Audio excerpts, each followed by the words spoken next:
Welcome to the Tech Ranch, live and local here on Super Talk 1270. The latest gadgets, online security, websites and apps, social media, and so much more. How can technology help you? Let's find out. It's time for the Tech Ranch on Super Talk 1270. From our studios in beautiful Mandan, North Dakota, along the mighty Missouri River, here is your guru of geek, Marlo Anderson. And today is part 2 of a 4-part series on the future of transportation. Wow, everybody's excited in the studio here. Yeah. Of course, we have transportation expert Larry LeBlanc, who's sitting in again today. I had so much fun last week, I had to come back. I can't believe you just volunteered to be back on the show again. That's just exciting. Larry's back. Yeah, and of course, producer extraordinaire Jim Walsh. How you doing? Hello, not too shabby. I have to turn my phone down here because I know it's going to start. I slept all weekend. Really? Yeah, because I'm between classes at grad school. So this weekend I had no homework to do, no assignments, no paper to work on, nothing. I just crashed, slept all week. It was one of those blustery type of weekends anyway, so it was a good weekend to do that. Yeah. But yeah, I just slept nonstop pretty much. I got up, and took a nap, got up, and went back to sleep. Yeah, cool. I may never wake up. I broke my glasses. Oh, no! How's that for exciting? So you got contacts? I don't. Oh. So where are you again, Jim? I'm right here. Okay, thanks. I can't see my notes. I can't. No, I'm just kidding. So he's working by Braille today. That would be okay, actually. Can get away with that on the radio. So anyway, we're going to be talking a little bit about transportation again today. Personal air vehicles, the Hyperloop, planes that travel in outer space, the space elevator, which I know Jim is fascinated that's fascinating. with. Arthur C. Clarke and all that. Yeah, we'll get into that a little bit. Of course, autonomous vehicles and drones. And I just picked up the Bismarck Tribune. Was that a good sound effect? Nicotine-stained fingers. Hey, that's very good, Jim. Why, thank you. But anyway, they're talking about drones on the front page of the paper again. Yeah. That is a common topic nowadays. I mean, drones, whether it's for, defending our country or for all kinds of cool things. Amazon, even though I predicted otherwise, the FAA has granted Amazon limited use of a drone to deliver goods. A drone. Well, or in an area, but it might be just a drone. I'm not sure of all the specifics yet, but has to be line of sight. Yeah. So they can't fly it beyond what they can see. So the capabilities of delivering things is greatly limited with what they did. But they did okay. A few blocks, basically. But they're going to test it. Well, yeah, it's experimental right now. They're experimenting. They're learning. So there you go. I mean, that's interesting. I mean, the FAA seems to be deregulating a lot of these things so companies can start trying different things. They're talking about North Dakota here. That will probably have 3,000 to 4,000 additional new jobs in the next couple of years. Because of the new drone, what are they calling it? Up in the Grand Forks, the new drone park. Along with the testing area, which is basically the upper 2/3 of North Dakota. Pretty much. So they're expecting just this, a lot of companies coming to North Dakota. These dragonflies are big up here. It's funny you say that. There's actually a company called Dragonfly. Yeah.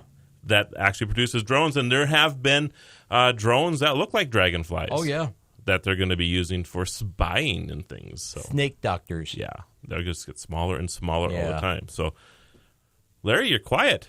I'm taking unusual. it all in. Yeah, I'm taking it all in. All right. So we're talking transportation. I saw on the news over the weekend where they are testing a car from coast to coast. Okay, so I have a great story to tell you on that. Okay. That is the exact same car I drove in Las Vegas. Oh. That's the car. That you rode in? Rode in. Right, because it drives itself. It drives itself, yes. Yeah. That is the car they're taking across the country that I reported on from Las Vegas. So, it's pretty exciting. It is by Delphi and using an Audi vehicle. And, it's pretty cool. And I saw over the weekend that with all of its sensors, that it can actually react quicker than a person can. Well, I think I told you, maybe I didn't tell you my story with that. Jim's probably heard it once or twice now, but we almost had an accident in that car. And you're absolutely right about that. The car actually reacted quicker than I ever would have. Right. And in fact, it was such a non-event for everybody in the car that was riding. along that most people didn't even realize it happened. Right. Yeah. The vehicle in front of us short stopped. We're in 10 lanes of traffic, and we're in the middle lane there, and this vehicle just steps on its brakes in the middle of the. We're like, my reaction was there a squirrel or something that came across Yeah. the road? I mean, why did this person stop so quick? But Just saw a woodchuck. if I was driving, I would have probably hit the brakes hard and looked to my left to see if there was an opening, right? The car went to the right and just went boom, boom, boom, and right around Amazing. it. Didn't even know it happened. Like a New York cabbie. Unbelievable. Yeah, they say once it's finished testing and all, it could be 5 years down the road. Yeah. Well, they're going to start baby stepping this technology. In fact, Tesla. Have you been following Tesla Motors? Okay, so they have an update to their cars. You can buy a Tesla now for in that $60,000 to $80,000 completely electric vehicle. And that's a house to some people. It is, yes. That's correct. Not around Yeah. here anymore, but it is a house to some people. But yeah, and you can, it's completely electric, and they've actually mapped routes across the country now, so if you want to take a cross-country tour with your Tesla, you can do that. And have fueling stations, so to speak, or electric stations where you charge a car. There are, not to get off track here, but there's actually a charging pad that you put in your garage now with your Tesla that will charge your vehicle wirelessly. And what's the other, I think Ford makes it. It starts with a T. Fiesta. No. You see them running all over the place around town, too. They're partially electric, partially fuel-driven. Oh, we'll think of it shortly here. Everybody Not else a listening to Taurus. us is like, it's this car. Crazy people. Just right. tell us. Anyway, no. Even in Minnesota right now, there's this chain of stores, convenience stores, C-stores, as it were, called Quick Trip. Okay. And many of those stores have the electronic pods Yeah. that you could Yep. recharge your electronic Right. car. Well, you're going to start seeing these pads that you'll just drive over the top. You only have to plug your car in. Wow, yeah. And it's just wirelessly, So this other car I'm talking about, you can buy the modification kit. It runs about $2,000. Put it in your garage, and you just when you pull in, it just charges it. And you can have I can see businesses putting them in their parking lots and things now. So yeah, cool. So anyway, Tesla says that they will be the first to introduce autonomous vehicles. That came out over the weekend too. And they actually say that with a firmware update sometime this year, that your car will start to have those capabilities. Just with the firmware updates, basically stating that the car already has the technology built into it. We just didn't enable it. So interesting. I know it's time to go to a break, right? Oh, it is. Yes, yeah. So after the break, everybody, wait for the music to cue up here so we can do this properly. There we go. Larry LeBlanc is now dancing again. Stop that, please. He's dancing with the geezer. That's not pretty. That's not pretty at all. So after the break, everybody, we will continue our discussion on the future of transportation. And I know we're going to get into the space elevators, so come on back. Why don't you let me lead for a while, LeBlanc? Right now, 28. Get the traffic and weather information you need anytime on Super Talk 1270 and online at supertalk1270.com. Follow the Guru of Geek Oh, my at goodness. Facebook.com/The Tech Ranch or Twitter at Guru of Geek or TheTechRanch.com. Here again is your Guru of Geek, Marlo Anderson. What? And we get LeBlanc in the studio, and we just don't stop laughing. Yeah. It's crazy. So we want to thank all the listeners across the country and around the world who will join us on the Tech Podcast Network. Thank you. On the Blueberry Network. Of course, we're on iTunes. We're on the Roku. And our own app, Radio Pup. So all kinds of places you can catch the show later if you like. So, of course, you can go to supertalk1270.com as well. And Jim will have... Putting pressure on Jim now. He will have the podcast available. We're just now sometime. getting the one from last week Yeah, up. it takes a few days or a week or so to get them up. We have but the world's slowest computer here. it's getting slower all the time, right? Yeah. That We have has- the geezer of computers. That has Exactly. the wallpaper of the Colorado River. Yeah. Yeah, we have the wallpaper of the Southwest. You were so excited to show us this wallpaper this morning, Yeah. and Larry and I were just like, "All right, what is he going to show us here?" And I it's gotta show you the something. Really? River. Really? Do you have fond memories of the Colorado River? Or? Well, no, just the Southwest, because I lived in the Southwest for a Okay. year. Okay. No, it's a great. I'd like to go back at some There's point. no doubt it's a gorgeous. Beautiful it's wallpaper. beautiful. Yeah. I love them big old mesas down Yeah, there. I do too. Yeah. I do too. Absolutely. If you're on the Strip in Mandan, stop on by and look at the wallpaper. Jim is excited to Jim show will it. show it off. He will. Yeah. So come on by. That's great. I love that. In fact, just come on down now. We'll open the doors up. Yeah. First Come on door in, to the yeah. left. Yeah, exactly. No, that would be the right. Ignore the on the air sign. Just come on in and enjoy Jim's wallpaper. Hey, woo.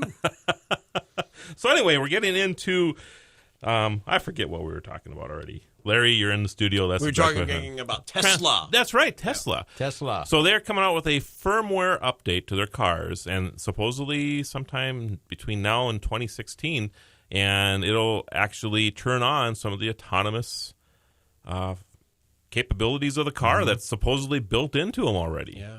That's crazy. That is crazy. The fact that they can just turn it on, to me, is that they've really been forward-thinking this and saying that this is going to happen. So I think that's amazing. So do you want to buy a Tesla now? It's a crazy time. Not for 60,000. No. Really? No. Well, you pay that for a pickup. Yeah. or a house. A small house A shed. Again, around here, in a not crud gonna- neighborhood. Yeah, you're not going to get much of that around here. But I would probably buy a used one. Yeah. you know, it's funny, but they almost have no used Teslas. Yeah. People who buy them hang on to them. It's crazy. So Hi, Billy Bob here. Come on here for Billy Bob's used Teslas. Yeah, we got them pre-loved for you right here, buddy. there you go. We should open up a Tesla store, a used one, Yeah. right here in town, and see how many cars we get. Because we'll have an inventory issue, I believe, for a while. But anyway, so let's talk a little bit about the space elevator. And Jim, go ahead and tell the story, and then we'll talk about what's going to Well, one of possibly happen. Arthur C. Clarke's books, he was the guy who wrote the screenplay for the movie 2001. Right.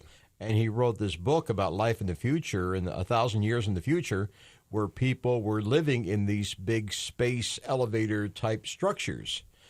Basically, they start at the ground and they shoot straight up 100 miles straight up into the sky. And I'm not sure exactly how that works, but supposedly they worked out the physics on it and the engineering, and it is workable that you can have these things and they're not just going to topple over first time you get a good wind in the area. Right. Well, right. heck, the Jetsons did it years ago. That's That's right. right. That's probably where they got the idea from. So, yeah, anyway, they are actually, there's been talk of doing this for a long time. And there is a company called, I have to look through my notes here now, Liftport. Liftport, just like it sounds, Liftport. Oh, port. Yeah. I thought you said pork. Port, yeah. Port. That's a government thing, pork. You know, this Yeah. is port, yeah. I was going to say. Yeah, that and word. actually, they have their initial funding from Kickstarter. So they actually put this up on a crowdfunding platform and raised some money with this to start experimenting with this. Now, they say that the only way they can get this to work is by going to the moon first. Now, that's interesting. And the reason they say that is they want to work on some of the, whatever they have to work through, the technology part of it. And on the Earth, there is too much of a temperature change. There's too much atmosphere. There's too much water. Because what happens is water, of course, freezes. Yeah. It'll grab, so many miles up in the air, and it'll start freezing on the structure. Well, if you go to the moon first and then work backwards from that, and then Start get to the moon and work their way back here. Well, what they're going to do is they're going to have a counterweight about 15,000 miles out on this tether. And as the moon spins, this counterweight will actually keep the tether taut. And you will actually be able to move things back and forth to the moon from this. And that would also keep it from falling over. That's correct. Presumably. That's correct. Because that would be my problem living in one of those things. You're 100 miles up and you keep waiting for it to, you're waking up one day and you look and you're going, like a tree falling over. Well, 100 miles up, you're going to be in outer space. Of course, I'm paranoid anyway. So you're kind of floating around anyway. Yeah.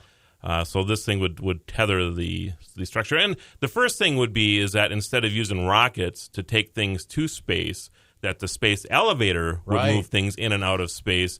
And, the first thing that comes to mind about this is that the cost effectiveness of this.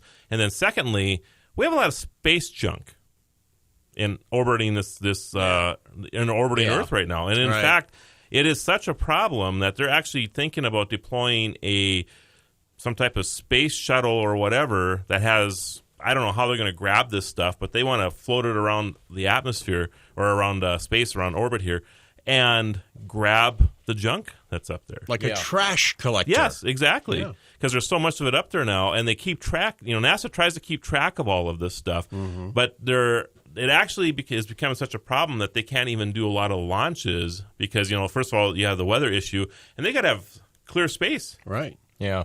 So you got all this stuff hurtling around up there, so they need to start collecting this stuff. So the thing is, with a space elevator, you would not have all of that junk that's floating around up there now because you wouldn't need to get rid of. That would be a big undertaking for a trash man, per se, to go up there and collect all that junk. Are you ready for the job? No, I'm not. No.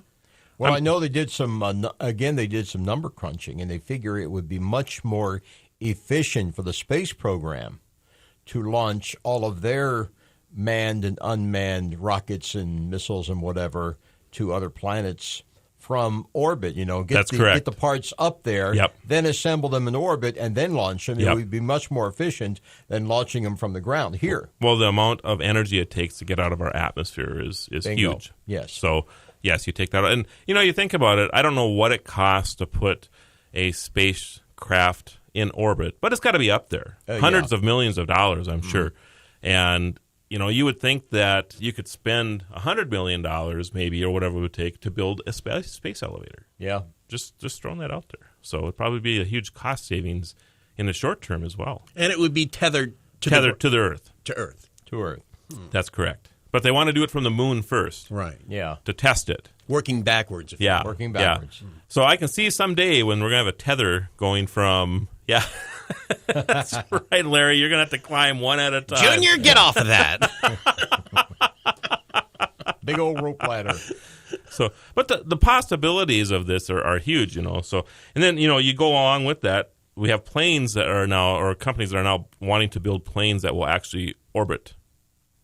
And go into space.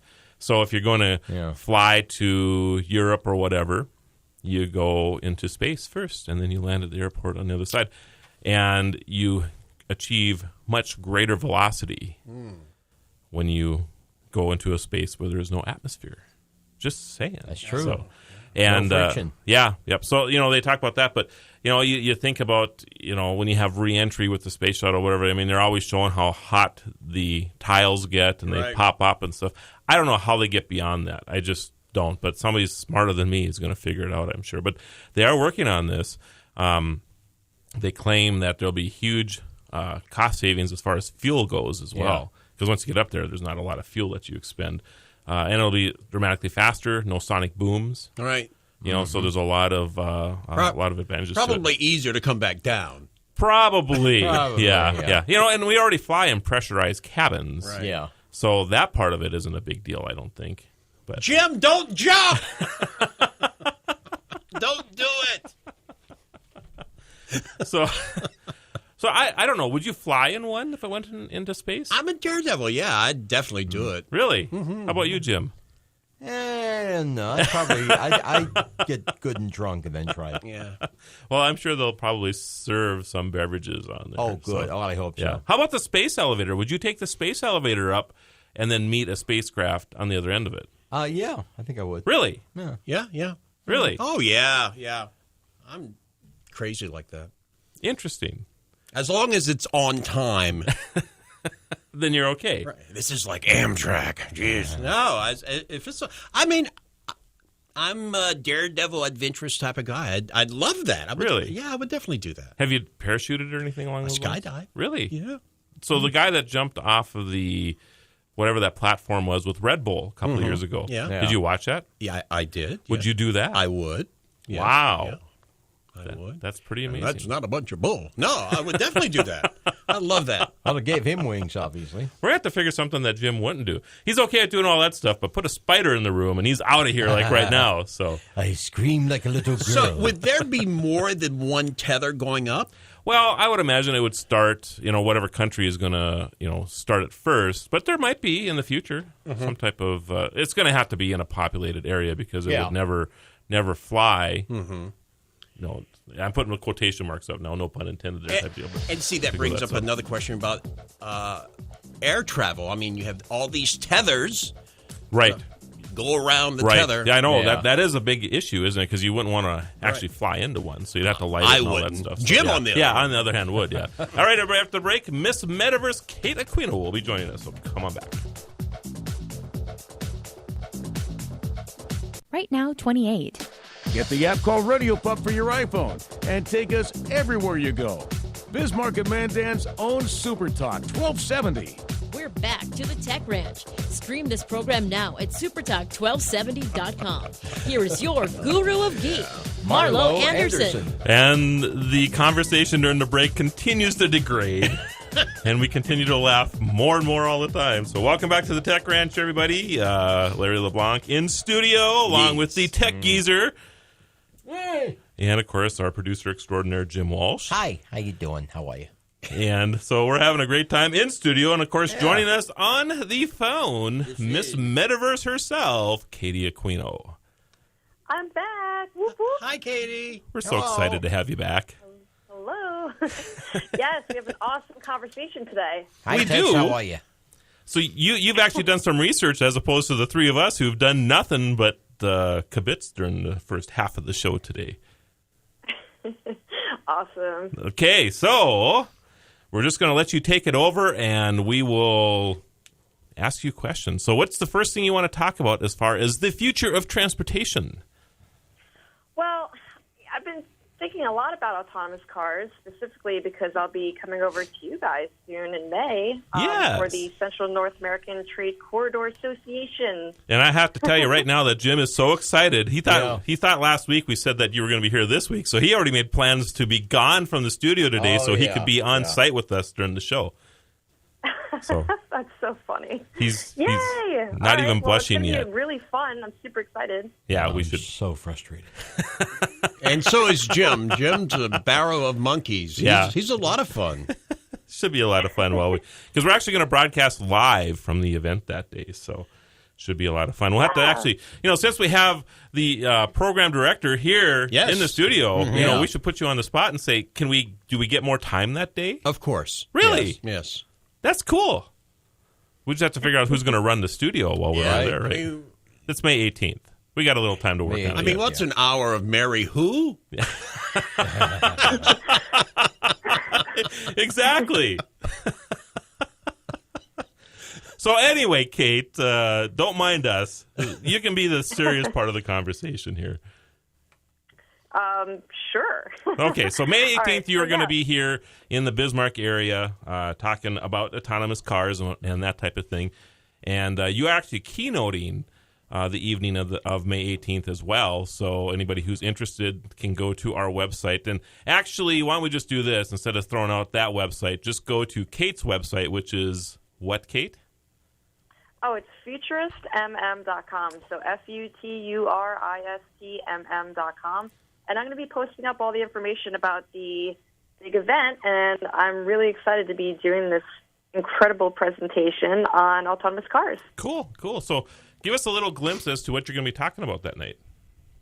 Yeah, well, with autonomous cars, there's a lot happening, especially right now. I don't know if you knew this yet. We haven't talked about it, but actually on March 22nd, which was yesterday, an Audi SQ5 that's using Delphi's self-driving car technology, which you saw at CES, right? That is actually what we were just talking about, but keep going ahead. Keep going. Oh, great. Oh, all right. So there's actually a self-driving car right now driving across the country, doing a 3,500-mile journey from San Francisco to New York City. And that is actually the car, Katie, that we were in Las Vegas. Well, that's it. So how cool is that? Very cool. Yeah. So they're taking a 3,500-mile trek left yesterday from California, I believe, and they end up in New York, do they not? Yes, they do. And I'd love to go walk over there and check it out. I'm hoping you get the chance to do that. So you'll have to give us a report back from that excursion. In fact, I'll put you in contact with a few of the people that are in that car. How's that sound? Sounds awesome. Okay. So, Larry. Yes. You have questions for Katie about this car, do you not? I do. Well, you brought it up earlier, so... Yeah. About how far is this until it gets to production for the general public? Well, I think that really depends. It's all about the legislation, really. And I think there's over 17 states, including Washington, D.C., that are considering passing legislation for these self-driving cars. But it really depends on the state and how they're going to end up working out the logistics. But it's kind of weird. I mean, it's happening very fast. It's already here. And Tesla, actually, is releasing an update to their the Model S sedans that basically it's already able to become completely autonomous.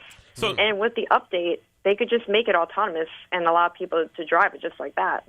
So they actually were forward-thinking, and they built their sensor bed into the car already, correct? Yes. And all they have to do is turn it on. Apparently so. This is what I read.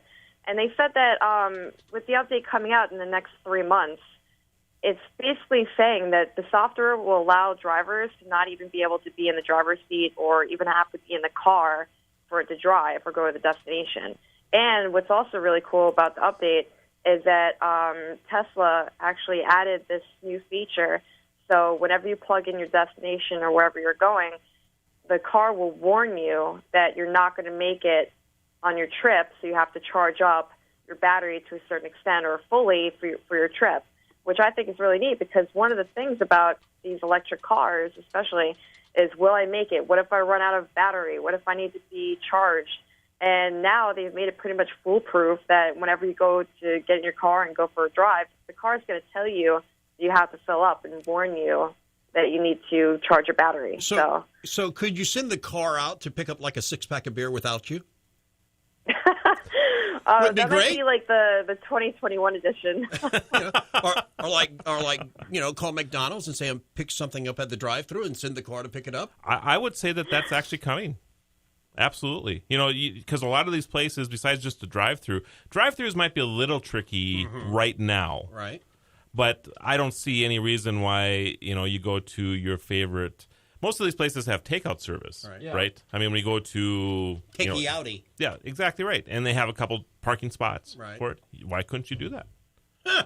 I think one of the biggest jobs of the future, which sounds a little wonky, I guess, but it's going to be delivery people. I think the delivery people are going to be huge because, all right, sure, there could be drones and whatnot, and that's fine, but actually people going out and getting into, let's say, shared car systems like this, people can make a good living being delivery people, just delivering whatever they need from certain places, and they won't be taking their own cars. The problem with deliveries right now, right, is that people worry about wasting gas and putting mileage on their car and whatnot. But once we have these autonomous cars, it could really change the way that people work and the way they actually have their goods and services. And I think that we will see a big rise of delivery jobs. Huh. It'd be interesting also if a place of business could actually send the car out to make deliveries without a person. Well, that's what I see happening there, too. You would, I think you're going to have more and more businesses that will offer those services because they don't have to have a man person doing it all the time. So, but see, the nice thing, the nice thing about it, like the Domino's person, that he'll actually walk to the door to where you have to walk to the road. Yeah. Delphi, can you bring it a little closer, please? Come on the lawn. It's all right. That's interesting. Back up. And of course, have you been following the Amazon drone scenario here? I have been. It's pretty interesting. So the FAA, was it last week, is allowing Amazon to actually start delivering products in a specific area, and I don't even know where the area is. Do you have any idea? I'm not sure exactly what area it is, but I did read that. Okay. So, we're talking about delivery, and I know we talked about this a little bit earlier too, but that's going to be a whole nother scenario too. And I agree. I think the delivery service is going to explode. Yeah. Simply because, and it might not be that we have people in the cars delivering things, but you're going to have people that have to take care of the cars and people that have to stock the cars and answer the calls that are coming in or on an app or whatever. I just think it's going to be huge. Absolutely. It's definitely going to change with robotics and drones and things. There will come a time when we will not have to get off our couch. I'm going to get fatter than I am now. I mean, geez. I hear you. 25. Every time I see this stuff, what is that movie, the kids movie where they all go up into space? It's an animated feature, and all it is they've been up there for 400 or 500 years, and the robots do everything for them. Mm-hmm. So all they do is they just move around on these conveyor belts, and everybody is like huge. Oh, like WALL-E? Yes, WALL-E. Very good. WALL-E. Yeah. WALL-E. WALL-E. Yeah, that's almost kind of where we're going here with this kind of crazy We stuff. will Totally going to WALL-E. We will not have to do a thing. No. Not a thing. I mean, it would be nice if we could take a pill to bathe. We could just sit on the couch forever. Lazy forever. You have high aspirations there, Mr. LeBlanc. I mean, well, I think it's kind of like, it's so crazy because it's kind of like a dream for some people, really. I mean, just to not have to do anything and just relax. Yep. I said a long time ago, if it happened during a James Bond movie, it's going to come to reality. Yep. A lot of those things that happened in James Bond many years ago were actually They're here now. Using now. Absolutely. So can't wait for the next Bond movie. That's coming out this year, by the way. I know. Just see what's going to happen in 2025. They're going back to the old format, by the way. Which is? Like when Roger Moore was in. It's What interesting. do you mean? Oh. Yeah, yeah. I mean, I don't know if you're a big James Bond person or not, but I just thought it was exciting that I actually liked that format more than the newer format, I guess, that they've gone to. Yeah. We're really getting off topic now. You think that this new technology and all of these paperless cars and Amazon, you think that will take away some jobs, eliminate some jobs, or add to the job pool? I think that there's always been a change with new technology, and it's going to be a shift of jobs. I think that there's going to be job loss, but I think that those jobs are going to change and evolve into different kinds of jobs. Yeah, I actually think it's going to add jobs to the pool overall, but you're going to see the demise of some. I like it when we could use the term shift and pool in the same sentence. There you go. You like that, don't you? All right, everybody, after the break, we will continue our discussion. I'm assuming we're going to get into the Hyperloop sooner or later on the show, so come on back for that conversation. Right now, 32. Your news leader, weeknights at 6 and 10. Super Talk 1270. Follow the Guru of Geek everywhere he goes. Post your comments or questions at thetechranch.com. Once again, your Guru of Geek, Marlo Anderson. And we're doing a 4-part series on the future of transportation. We are on episode number 2. Episode number 2. Wow. Halfway home. Wow, yeah. In studio, Mr. Larry LeBlanc. Hello. The Tech Geezer, Jim Walsh. Hi. And on the phone, Miss Metaverse, Katie Aquino. Don't mind me. So, Larry, I loved your the scenario you were just painting on break here about what you see in the future. With you kind of relaxing. Yeah. Just say that real quick. I think there's going to come a time when we'll be on the interstate and you'll see someone actually driving a car, and you'll look. And you'll say, "Look at that old timer," and you'll be sitting in your vehicle, texting, and your feet up on the console. It's going to get to a point where driving is very old time, right? Very yesterday. I resemble that remark. So, do you think people went through that back in the 20s and 30s when they were driving vehicles, and there were people coming through on Main Street on horses or horse and buggy? I guess. Jim was there. Jim? Oh, the geezer was there. I was old back then.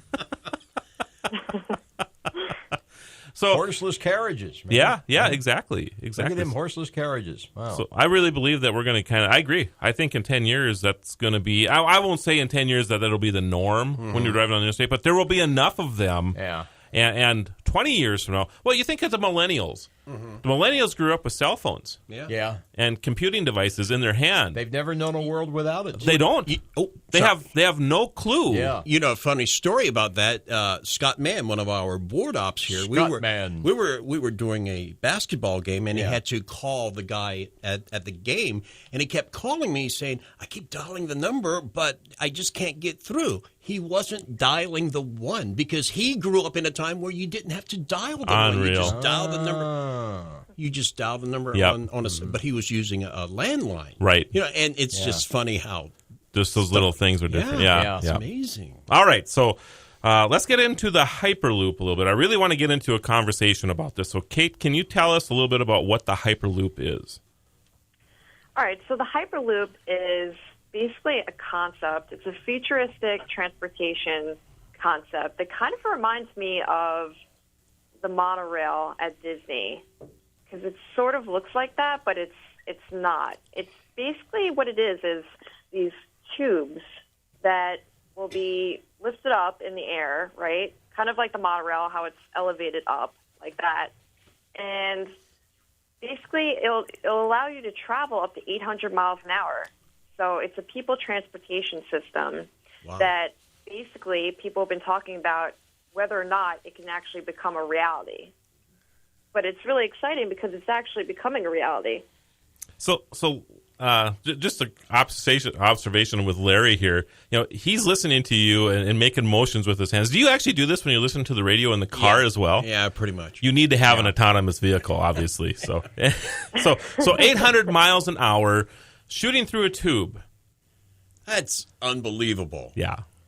But it's possible. Right. Yeah, it's like a much larger version of that thing at the bank where you drive to the bank and you put your money in the capsule there and you stick it in the thing and it goes up to the teller. That's exactly right. And what's cool about the Hyperloop is you can actually build this, let's say, in the ditch or the divide between a 4-lane road, an interstate type of situation, because they already have the right-of-way. The government does. You don't have to go after acquisition of land and everything else that the government would need to do if they were to build a railroad or whatever. Mm-hmm. This actually gets put up in the air in a tube, so you have no weather scenarios to deal with. Right. Yeah. You're in a 1/10 atmosphere, not totally vacuum, but a 1/10 atmosphere, and that's what allows it to go so fast. And the other scenario is that you travel in pods, so you don't have to wait for the train to show up or the airplane to show up. Yeah. You just wait until there's another pod that shows up, and if there's 6 people to go or 8 people to go, you just hop in this thing and you go. Yeah, that's how it works. So there's no, waiting for 2 hours at the airport or whatever to go through any of that.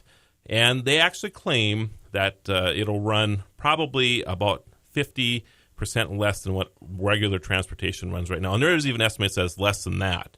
But if you're going to pay $100 to go from here to there, with a train ticket, you'll probably spend $50 on the Hyperloop and get there 20 times faster.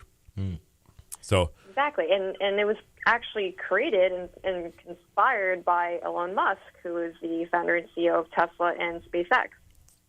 So here we are back to Tesla again. I know. Yeah, this guy is just a genius. So in 2016, the first one is being built, correct? Well, they're working on it right now. At first, they didn't even think it was even possible. Basically, when Elon actually thought about this idea, he kind of put it to the side, and it was actually other people who took it upon themselves to make it a reality by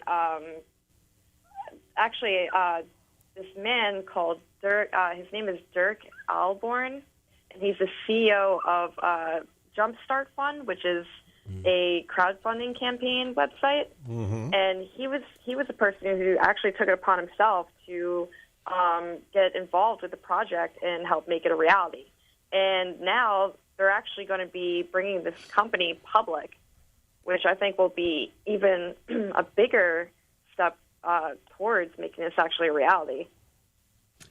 These forward thinkers today scare me. It's amazing. I mean, what? As they're sitting down having a cup of latte, I think I would like to build a tube that goes 800 miles an hour. Can we do that, Marv? Let's start etching. That's I think amazing. Larry is coming down with future shock here. I think he is, yeah. But that's amazing. You think about the implications of this. And by the way, during the Trade and Transportation Summit on May 18th, we will probably, if everything works out okay at that event, I will be making a major announcement about the Hyperloop on this show. Okay. And it's significant. So I'm priming the pump a little bit. Maybe we covered this because I'm not a very good listener. But what fuels this thing? What makes electricity? Electricity. Yeah, it's kind of it's not a pneumatic thing. It's no, not it's actually a maglev. That's if you've gone on a maglev elevator, magnetic levitation, and these are the things that you see in airports, right? And no rails. They just kind of. I was going to say they're doing that with trains now in Japan. All kinds of trains. Yeah. In fact, they run at some of these trains run at 250, 300 miles an hour now using maglev. Now you take away the atmosphere and the chance of them going off the pad, so to speak, because of the tube. All of a sudden, they can go 700 or 800 miles an hour. So would sunspots play a role in malfunctioning that? Or sunspots? I don't know why they would. You really are a futuristic thinker, aren't you? Well, yeah. I mean, we have sunspots like X-flares? Yeah, I mean... EMP. I mean, I know that they impact communications. Right. Yeah. But as long as you're wired communication, I'm thinking that it would work okay. Yeah.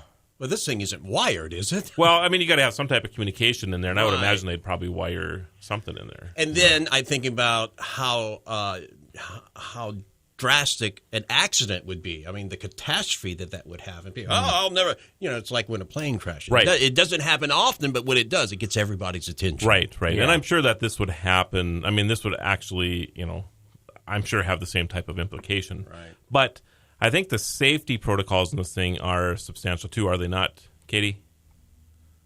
They are definitely going to be. And I think overall these are going to be way safer than a lot of our transportation systems we have now. Right.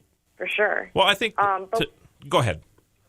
Well, they're actually going to be working on different types of prototype systems, and knowing Tesla and knowing everything that basically anything Elon Musk basically touches is pretty much comes out amazing. So I really do have faith that when it comes to the security system, like the safety systems and everything like that, I'm sure it's going to be just really, really safe and well built for sure.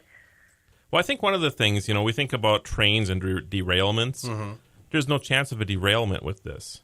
Right, exactly. Yeah. Because you're in a tube. I mean, there's just no place for the thing to go. I mean, the tube would have to be, have a catastrophic failure. Yeah, maybe it's some terrorist would. That would be, but that, do something. You just had to take it there. Yeah. Blow it up, yeah. But, I mean, you have the same issue with trains now. Mm-hmm. So, go ahead, Kate.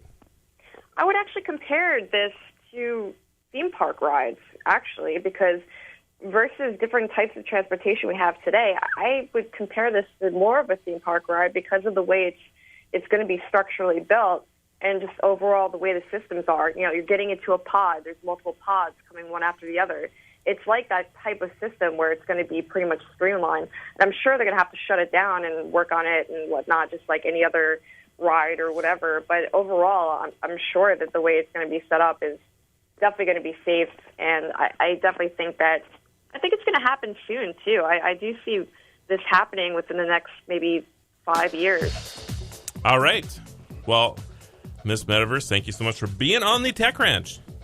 Thank you so much. And we'll talk to you again next week. Larry LeBlanc, again, thanks for stepping in the studio. Such an educational hour. You are just going to be here every week now. I can see it already. We need to expand this to 2 hours. Well, that would be okay. That would be okay. Jim, pleasure as always. Out of here. Thank you. Everybody have a great week. We'll see you next Monday.